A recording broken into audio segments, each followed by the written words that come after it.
সিথিতে বিধায়কের বাড়িতে সিবিআই, সুদীপ্ত রায় তার বাড়িতে সিবিআই অভিযান। আরজি কর মামলায় কি সিবিআই অভিযান, উঠছে প্রশ্ন। সুদীপ্ত রায় তার সিথির মোড়ে যে বাড়ি, সেখানে সিবিআই আধিকারিকরা পৌঁছেছেন। সুদীপ্ত রায়ের বাড়িতে সিবিআই অভিযান। সৌমেন ভট্টাচার্য আমাদের সঙ্গে রয়েছেন প্রতিনিধি টেলিফোনে। সৌমেন, সুদীপ্ত রায়ের বাড়িতে সিবিআই কেন?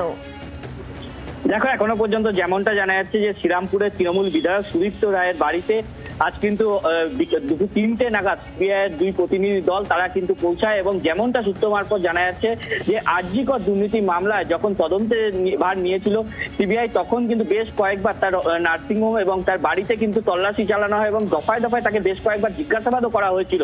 এবং আজ দুপুর 3টে থেকে কিন্তু সন্ধ্যে 7:20 পর্যন্ত তাকে জিজ্ঞাসাবাদ করা হয় এবং তারপরে কিছুক্ষণ আগেই কিন্তু সিবিআই টিম তারা বাড়ি থেকে বেরিয়ে গেছে। এখনো পর্যন্ত কিন্তু সুদীপ্ত রায়ের কোনো রকম প্রতিক্রিয়া পাওয়া যায়নি।